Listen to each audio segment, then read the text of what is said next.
Welcome to the Other Side of Sales podcast.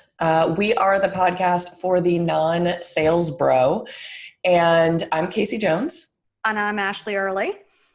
And today we are having what I think is going to be one of the more interesting interviews we've done so far. We are interviewing Jon Selig, who is going to be talking about really the do's and don'ts of how you be funny in sales. So while we were talking earlier, he was mentioning that, and as Ashley put it, he is too funny for corporate and too corporate for being a comedian. So he's this like great mix of how you combine comedy and sales. And obviously we talk a lot about sort of how to do sales differently, how to make it your own, and how to really be yourself. So I think he's going to have some really good tips and tricks and advice for us on how you, find your funny bone when you're talking to prospects. So welcome, Jon. Thank you for having me. But right off the top, I got to clarify on one thing. What I like to say is that I'm too dysfunctional for any one sales team, and I'm too functional for the world of comedy. So I sort of live in this weird spot of combined functionality and dysfunctionality all in one.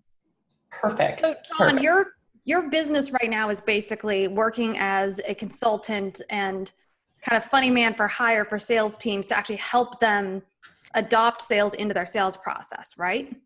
So I offer comedy writing for sales teams. So it's part sales training and part comedy writing class, because at the end of the day, I'm a firm believer that anything can be transformed to something that makes a particular audience laugh. So ultimately what I do is I work with sales teams to say, like, what key points are you looking to impress upon your prospects? What are some of your prospects' pains and challenges, maybe the risks of not addressing those challenges, very classic sales training stuff. And then figuring out, okay, well, how can we turn that pain, how can we roast it? How can we turn it into a relatable joke that makes our prospects say, that's funny because it's true? That we struggle with that all the time, because that's a great way to start a conversation, by showing your prospects you understand their challenges through a joke that can advance a conversation. Absolutely. So, it is a good point. So as the resident expert and talking to two ladies who share a love of a bad joke and jokes that can kind of walk the line as it is between tasteful and annoying. Uh-huh. How can you, well, at least I am. Like, what can I do as a sales rep to start inserting comedy, but make sure I don't go too far and piss people off? Yeah. So I think the first thing to do is know your audience. So, when I do stand-up comedy, and I've been performing for 8 years, and just as a heads up for everyone, I sold technology for about 12. So about 9 years in the Oracle world. So I kind of gone through the ringer, shall we say, of all kinds of sales training and ups and downs of selling tech. And then just about 8 years ago, I was kind of like, I don't know if I want to do this with the rest of my life. And I started doing stand-up just as a bit of a distraction from my job. And I kind of got addicted to it. So one thing I learned really early on is every comedy audience is different.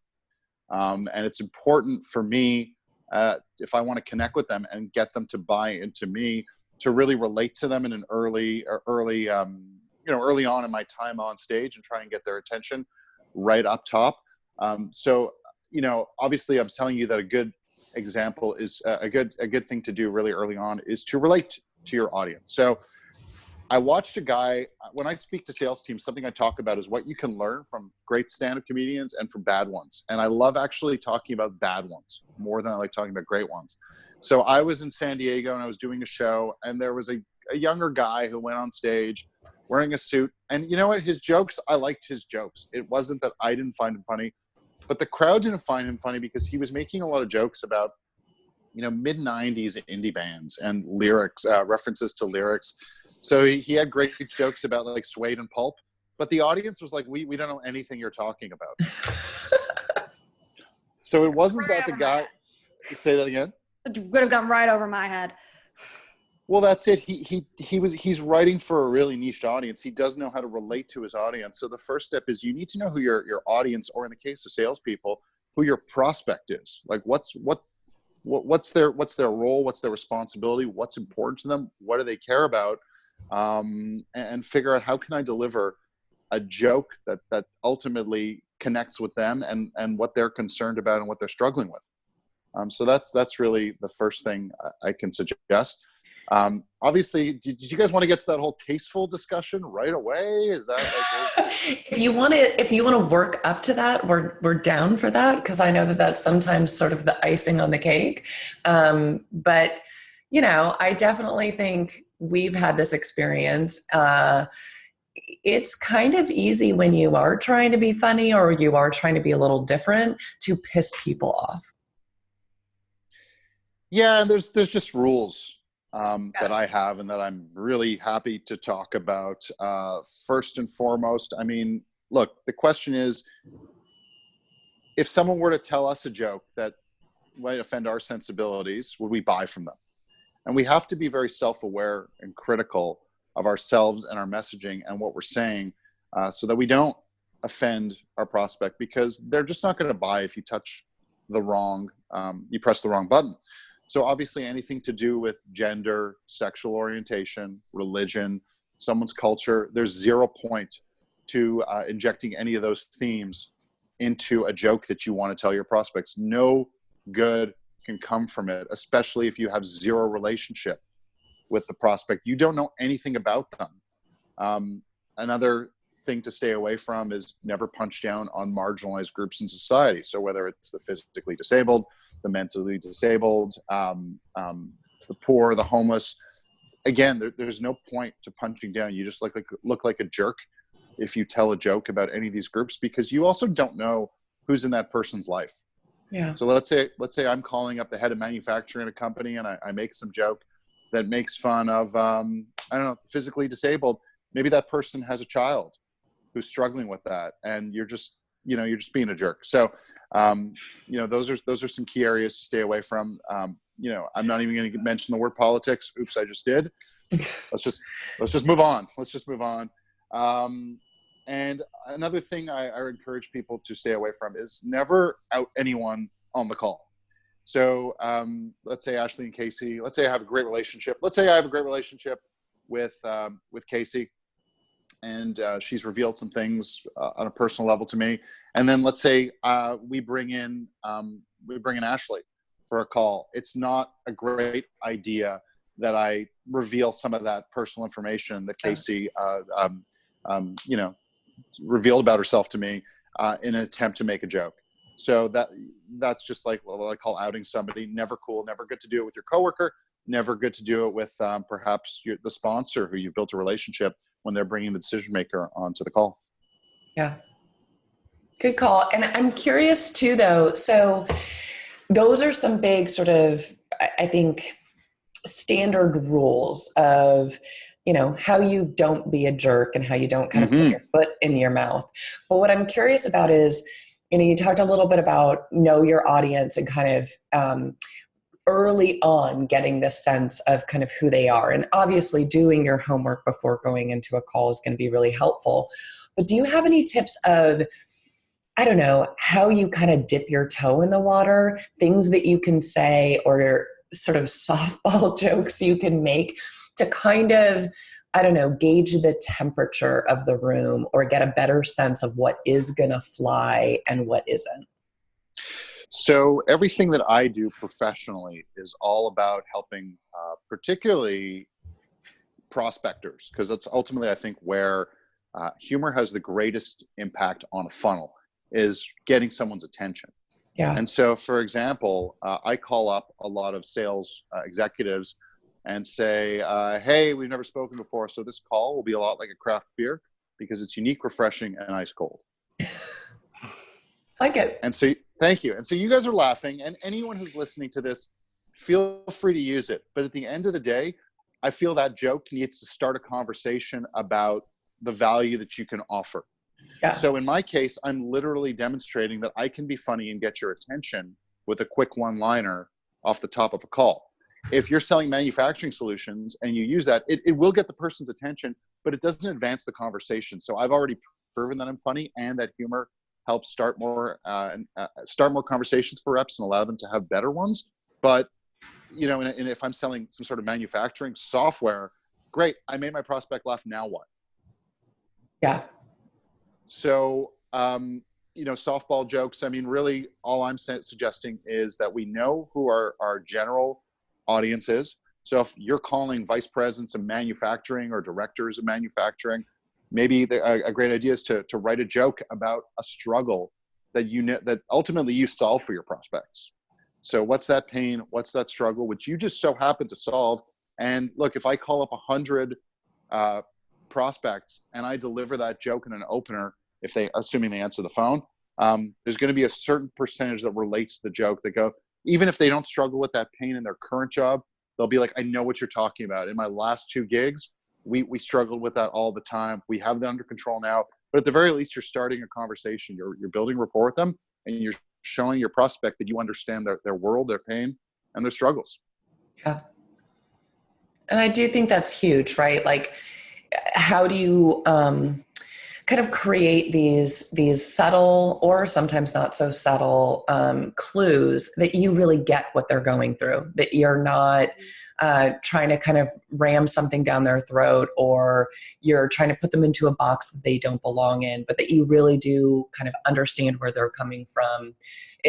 It sets the right tone for a deeper conversation. And I like the idea of making it funny, because even when a joke is kind of cheesy, we will often roll our eyes, but those are the emails, those prospecting emails that get a ton of responses. People will be like, okay, like, we've seen the frickin' alligator email a million times, right? However, we in the sales development world, we've seen it a million times, and a lot of prospects have.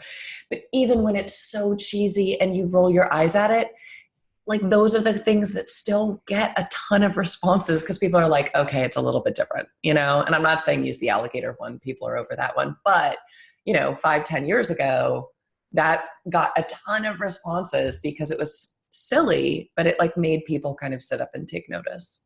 Well, and I think it's interesting, John, you made a good point, which it comes down to the personalization. There's a difference between making a joke for a joke's sake and making a joke for rapport's sake. Yeah. I think that's the difference too. I mean, we before kind of we hit record, we were talking about your experience kind of and your shared vision and detesting of sales bros. And I feel like sales bros are more likely to make a joke for a joke's sake to make themselves look good, whereas the jokes that we're talking about are the ones that show you, hey, not only do I understand what your pains are and what you're going through, but I understand it so well at such a deep level that we can commiserate about it through this shared laughter. And there's nothing, I think, more bonding than sharing a laugh with someone, other than like sharing a really horrible experience, which I don't think we want to miss about anybody.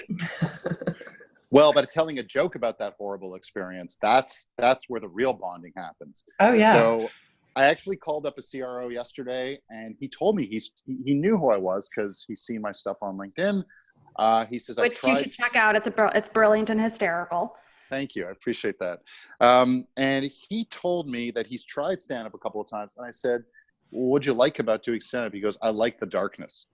And I thought that was fascinating, because a lot of people don't like darkness, but in darkness, sometimes we can, it's ironic that I'm speaking to a Casey Jones because I'm about to quote the Grateful Dead, but once in a while you get shown the light in the strangest of places if you look at it right. That's that quote from the Grateful Dead, because there's all kinds of darkness, but out there's all kinds of challenges that people struggle with, but humor has that ability to make us go, I can deal with this. I'm going to get through this. And corporate and executives and frontline managers, they're struggling with darkness and pain and challenge in their jobs every day. And if we can make them laugh about that challenge that they struggle with, they're going to go, it's funny because it's true. How can I help you?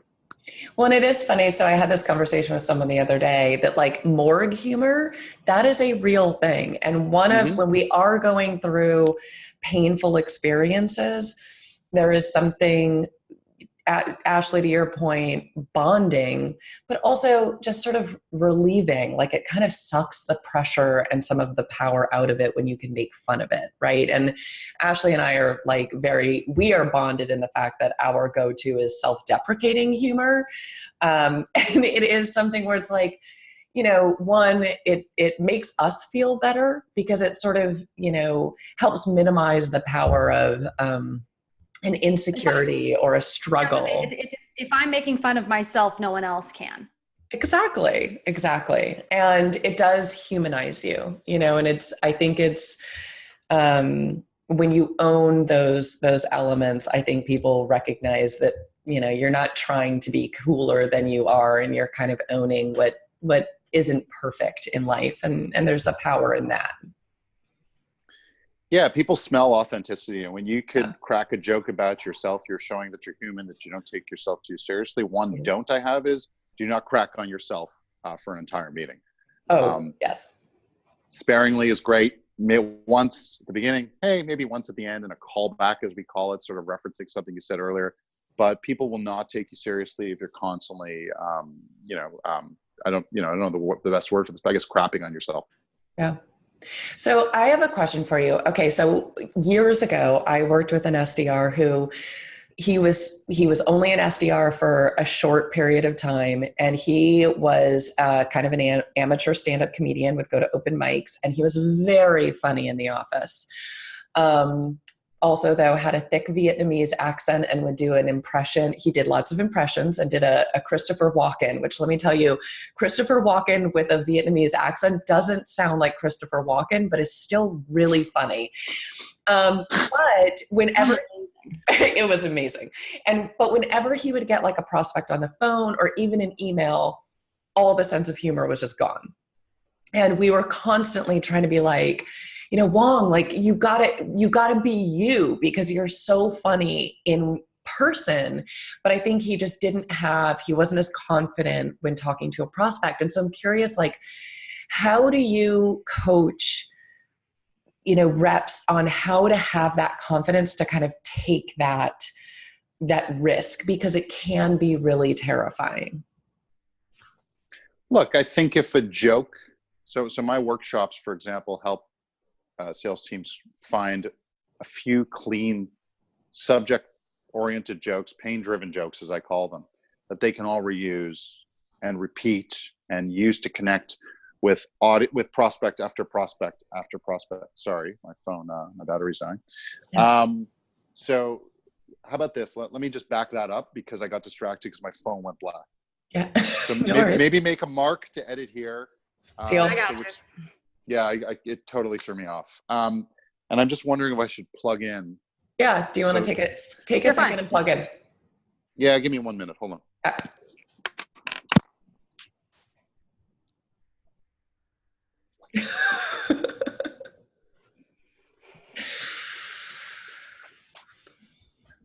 So what shuttle launch are you going to go see? We're going to go see the Falcon Heavy next Monday night. So it's the first Falcon Heavy night launch. So cool. I'm so excited. That's so cool. Yeah. I'm going to go nerd out in the Cape. Hells yeah. All right. Yeah. I think we're good. Woo! What'd I miss? We were talking about Ashley's going to go watch a shuttle launch. Well, not shuttle, because they don't do those anymore. But yeah, I'm going to go to Florida. A rocket launch. Where are you going to Melbourne? No, I'm going to Cape Canaveral, Kennedy Space Center. Okay, because I did a gig in Melbourne, which isn't too far.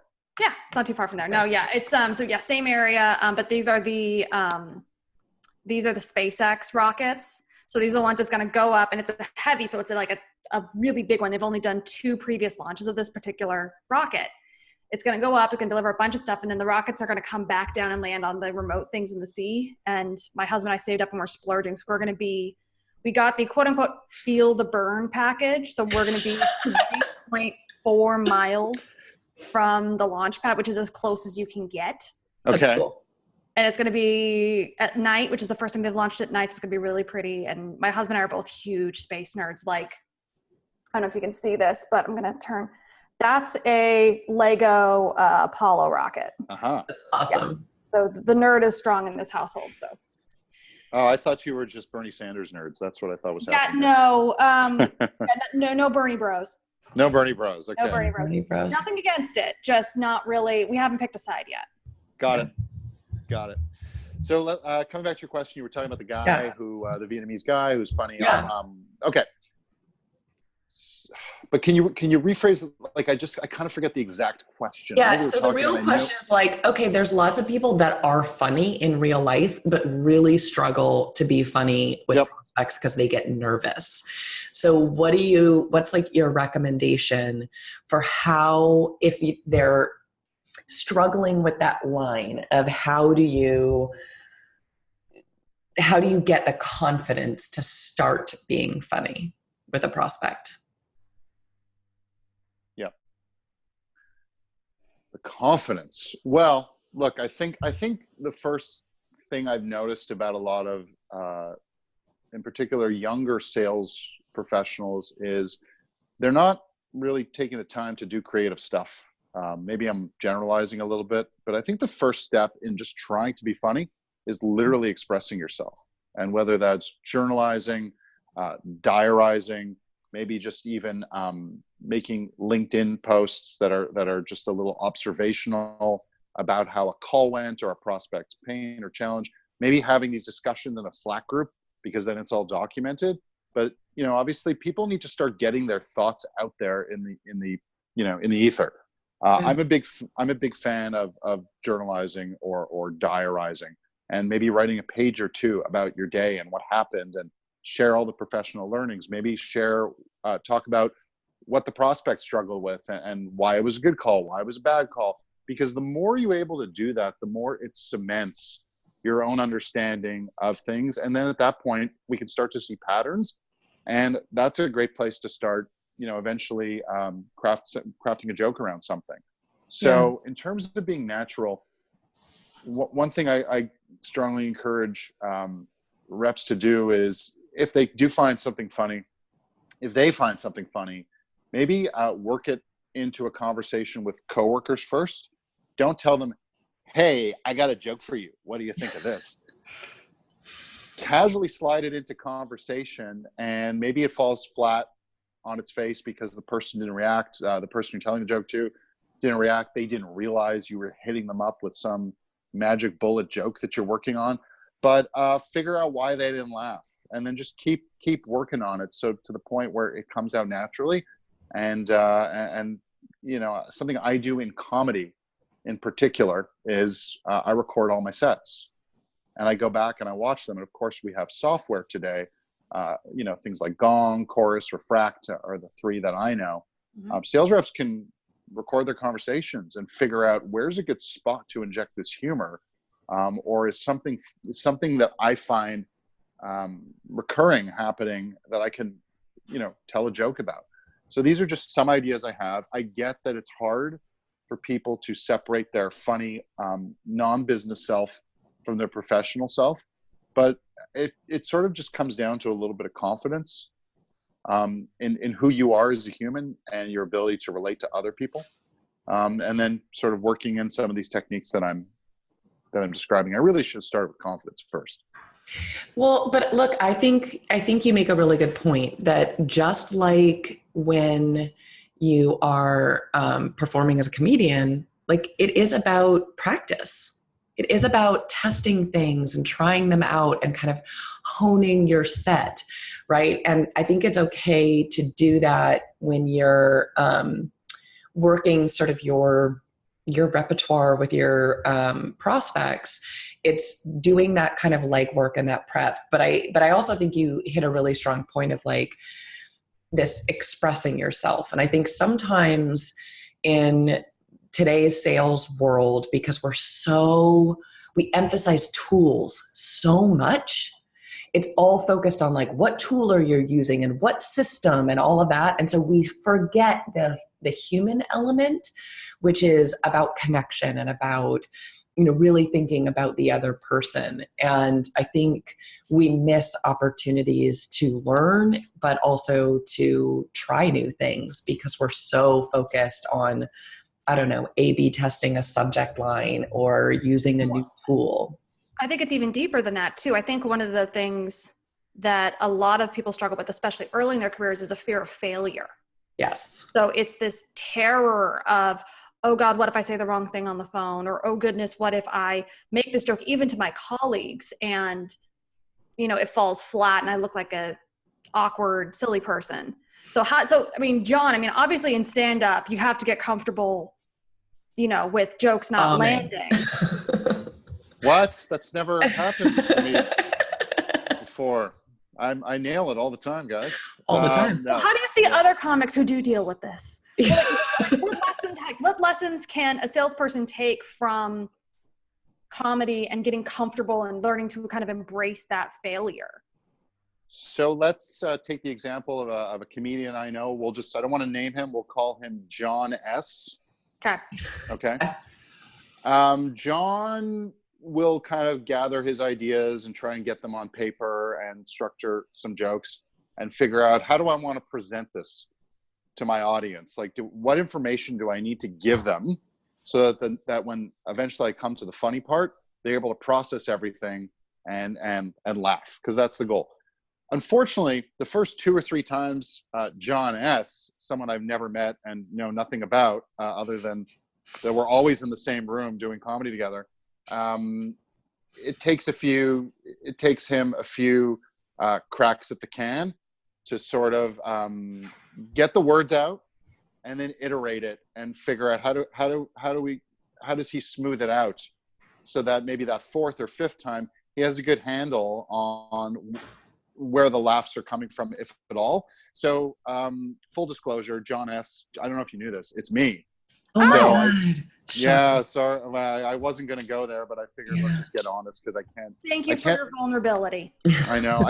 I can't maintain facades and charades for that long. And I just said charade like someone who grew up in a French place, which is a place I did grow up. So really in short, the first time I deliver a joke or a bit, if I see one person laughing, I'll go, okay, there's something there. It could be an audience of 100, but if I can make one person laugh, I'm like, okay, there's something here. And even if I don't, I am still willing to give it a second try.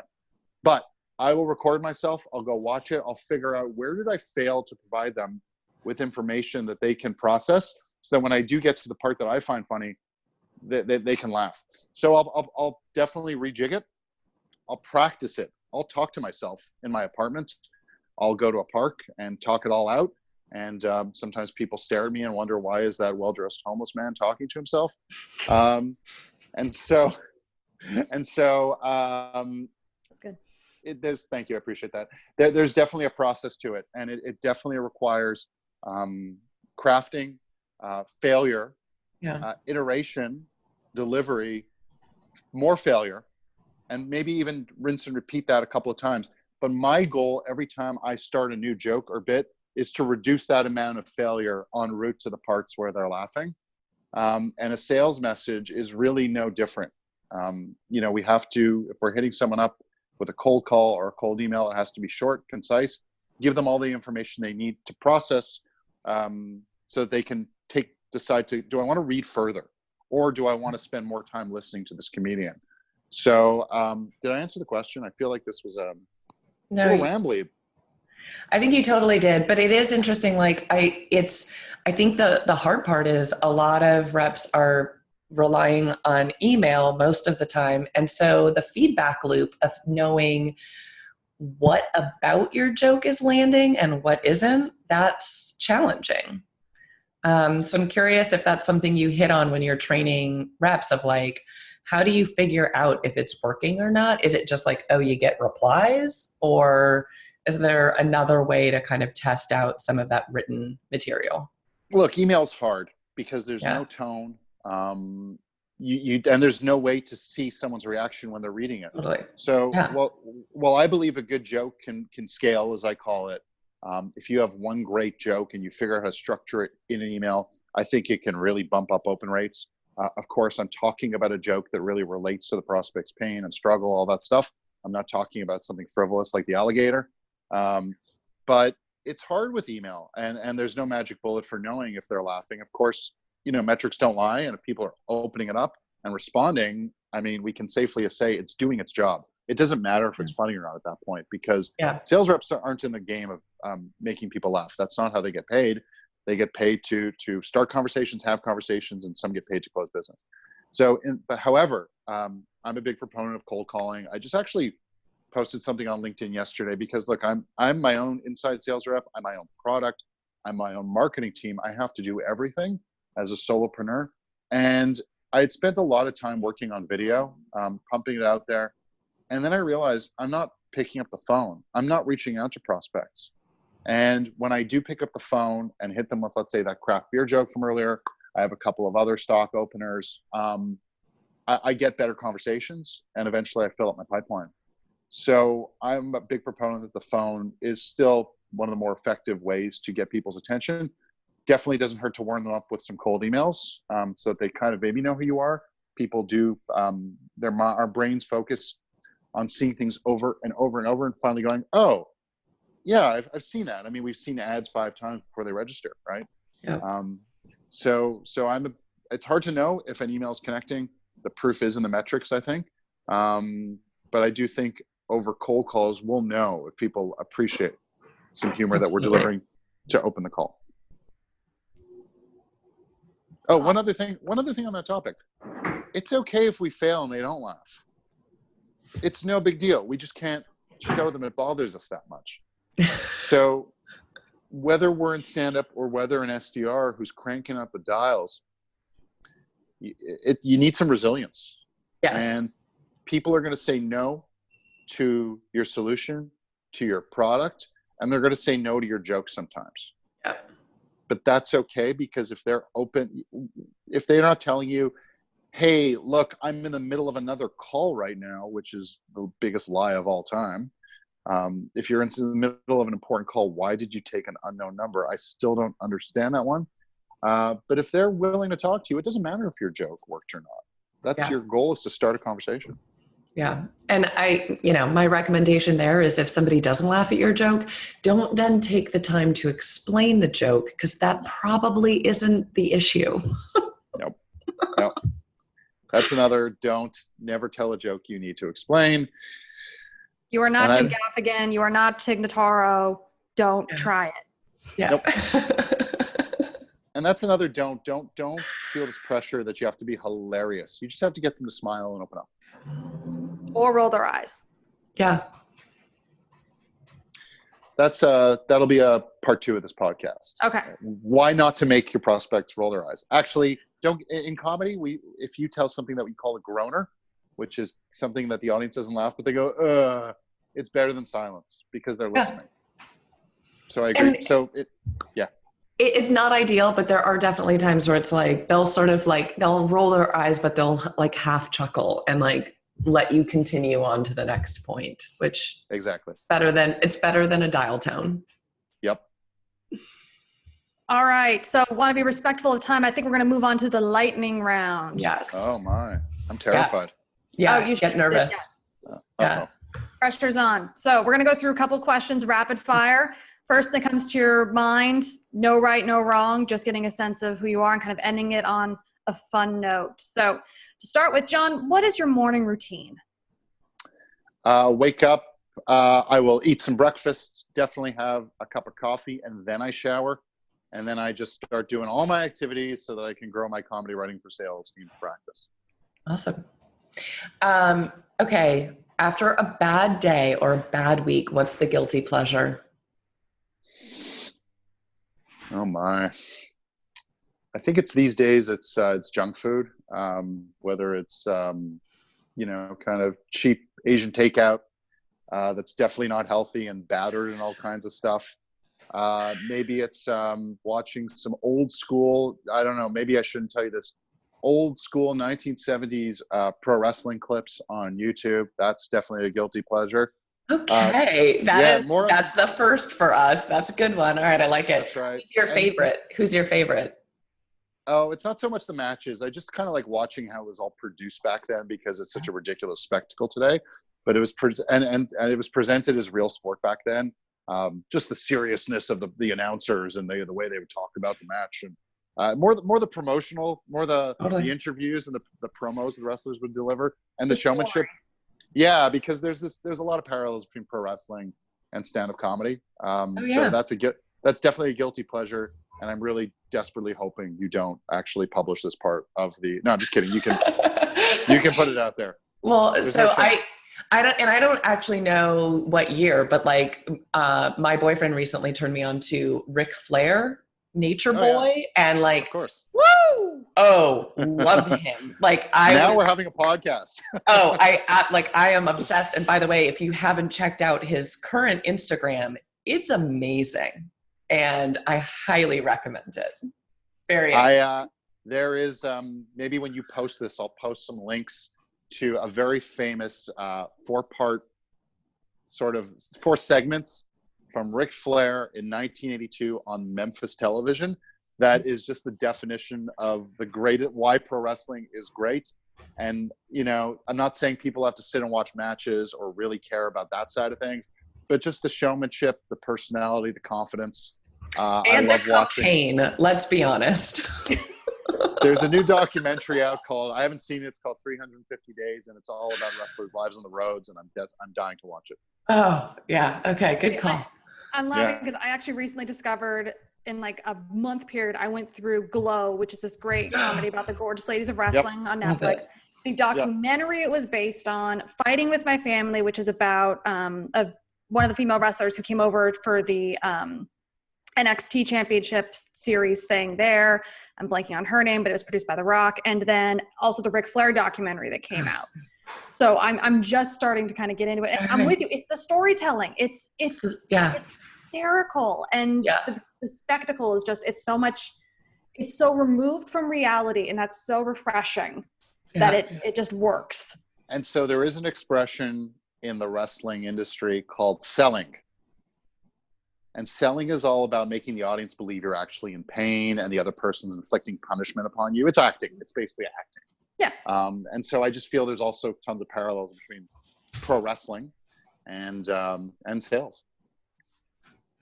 And there's a blog post there. Yeah. So one final thing I'll add to this. I was in San Francisco. I met Vendishin at the 10-Bound conference. Yes. And when I was there, I actually made friends with a couple of people, one of whom is a writer, and I'll give him a plug. His name is Carl Fleet. And we were just talking. He's telling me about these books that he's putting out. And then we hung out the next day, and he told me he was actually a pro wrestling champion in New Zealand, where he's from. Wow.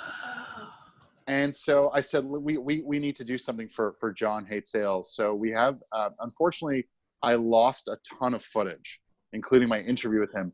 But our mutual friend who introduced us, she filmed him putting me in a bunch of holds, me pretending to be in pain. And so, yes, there is definitely a video to be made.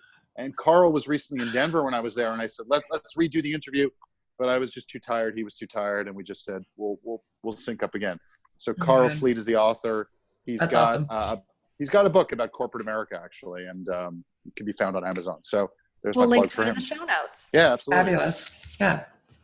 All right. So I think this one's going to be a fun one to ask. What's the most embarrassing thing you've done in your sales career? It's a blur. Don't say this podcast. No. I'm thinking back to, I don't remember a specific incident, but for me, the stuff that I was always most self-conscious about was being late to a meeting, and whether I was maybe going on public transit, because I'm a big public transit guy, and maybe rushing a little bit too much and showing up at meetings feeling like I'm a mess. I am really sweaty.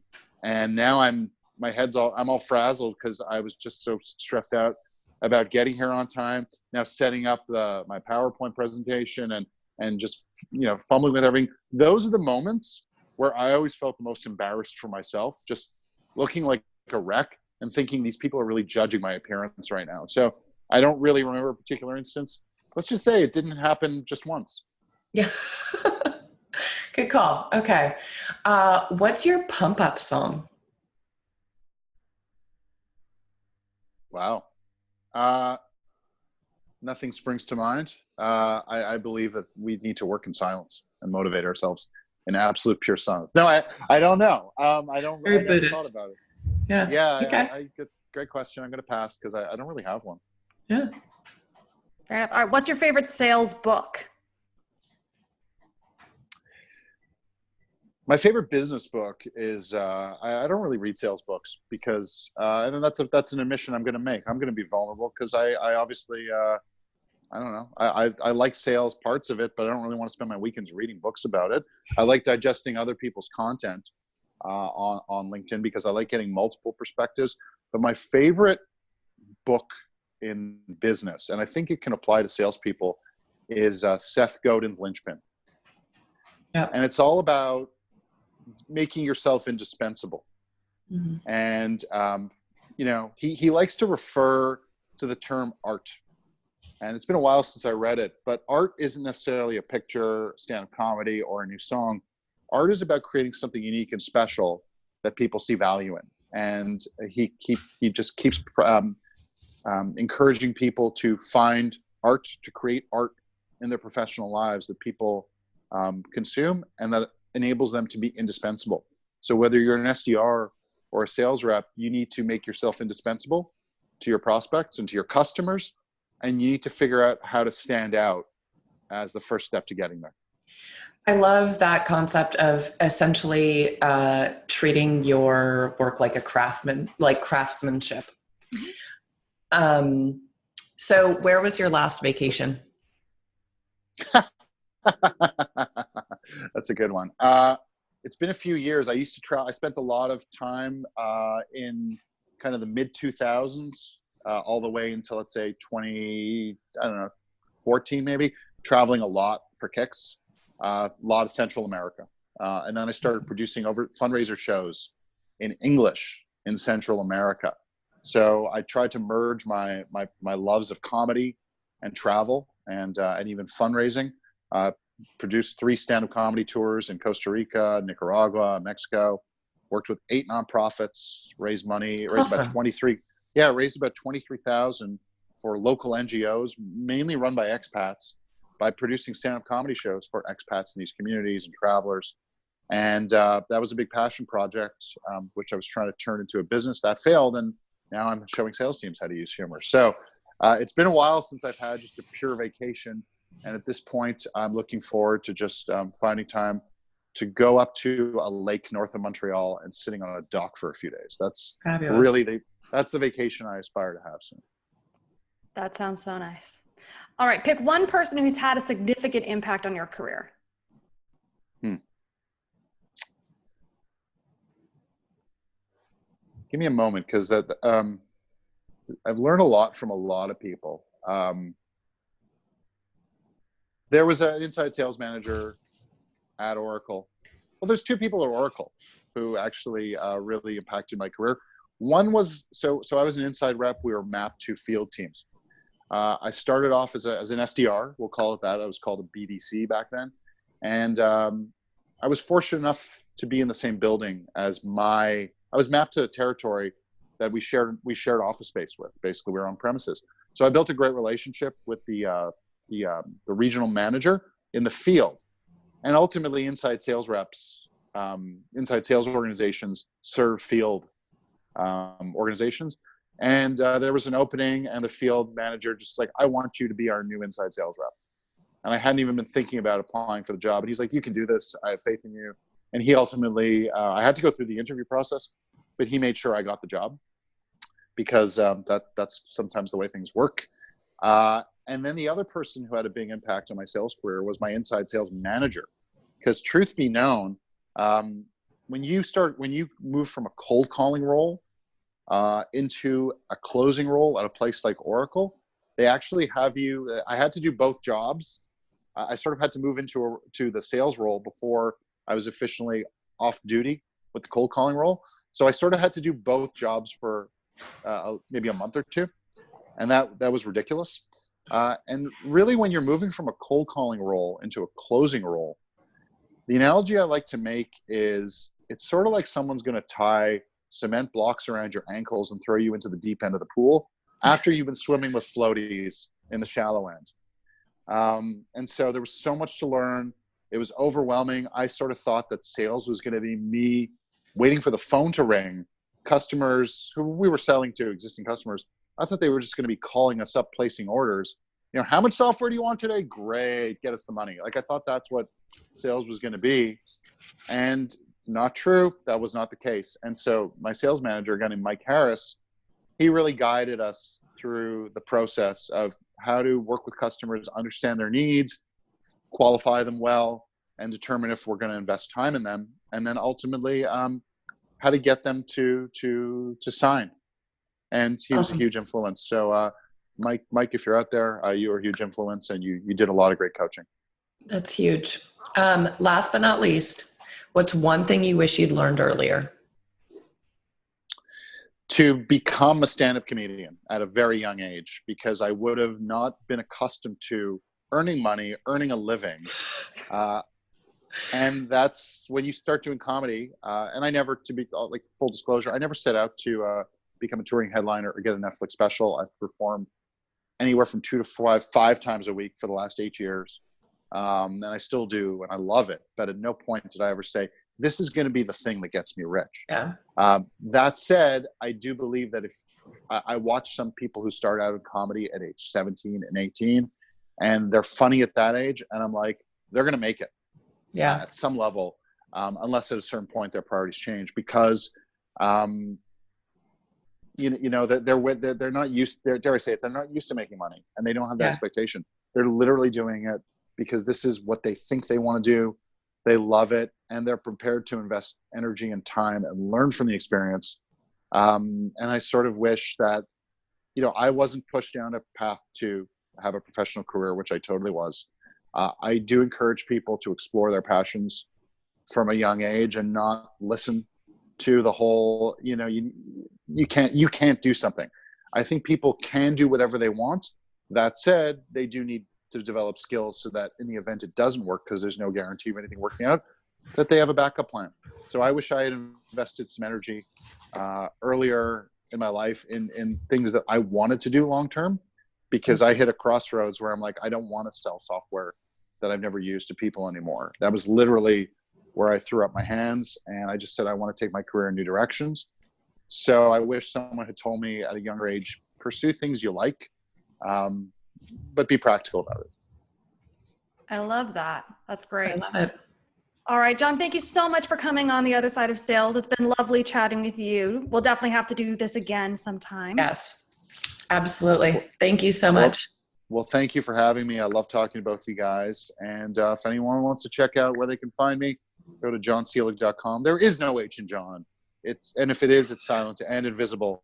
JONSCLIG.com, or just hit me up on LinkedIn, and you know, get my content firsthand. And we'll put all of your links in the show notes as well. Yay. Thank you so much. Awesome. Thank you.